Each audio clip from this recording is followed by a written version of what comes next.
Leave It to Beaver childhood.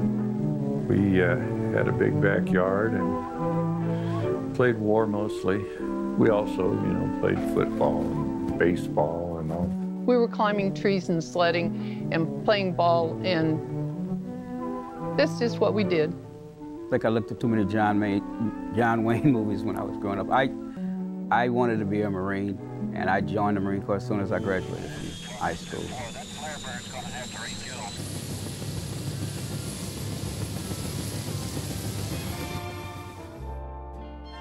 In the 1950s and early 60s, Kansas City was experiencing the prosperity and idealism of post-World War II. Many of the area factories that produced military aircraft and munitions closed, but lingering patriotism and anti-communist sentiments dominated. There was a kind of general acceptance of the concept of the domino theory that had been promulgated in the 1950s, that yes, there was this threat, communists possible takeover. Well, I guess everyone loves parades, but this one particularly gave me a kick because of its timing. Here the veterans of foreign wars had taken May Day, which the commies had been trying for years to make their own special holiday, and turned it into the exact opposite, a loyalty day on which Americans of every kind stepped out to the music of a band to show their love for the kind of freedom we have. There wasn't any real critique or negativism about U.S. policy that I can recall. We didn't know very much about Southeast Asia. We watched the news every night, and then we pretty much discussed what was going on. Direct from our newsroom in New York, this is the CBS Evening News with Walter Cronkite. The enemy in Vietnam is all too often invisible. While Kansas Cityans' understanding of the conflict in Vietnam came from what they saw in the news, those who enlisted were not necessarily motivated by the conflict itself. I was a true believer.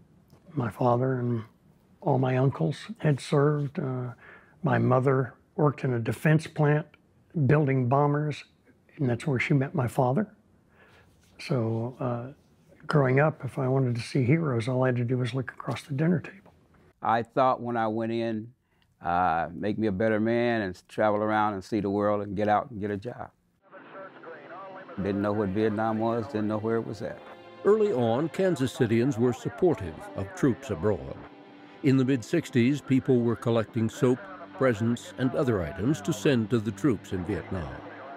When I came back in December of '66, I was trying to get a plane back to Kansas City. This older couple, they gave up their first-class seats to take our military standby seats to get home so we'd get home for Christmas.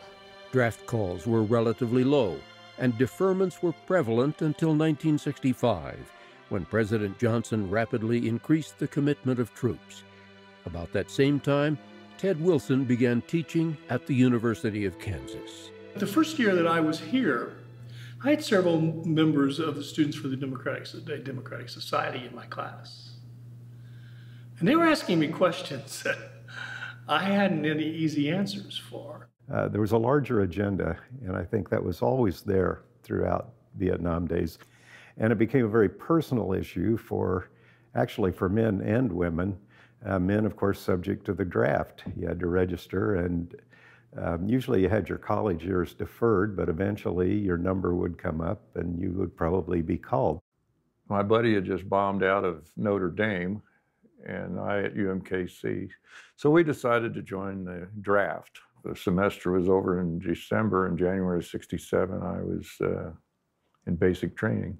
College wasn't really an option at that point.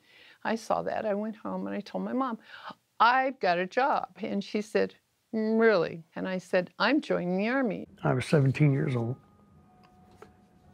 and I enlisted because my country was at war.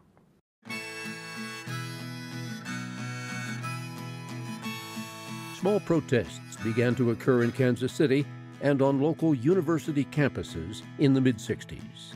I had seen one anti-war demonstration on the plaza just before I went to boot camp, and it was like 10 or 15 people walking around the fountain down on the plaza with, you know, get out of Vietnam. In my first tour, 65, I got cookies from the church.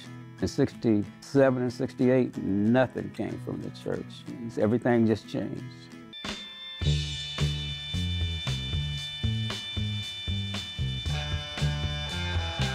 The music was different. Everybody seemed to be letting their hair grow, and the attitude were different. It made me want to go back because I understood Vietnam. Even though I was terrified of it, I understood it. And things had changed enough that I didn't feel like I belonged here. In a God of a freedom, honey, don't you know that I'm loving you? In a God of a freedom, baby, don't you know that I'll always be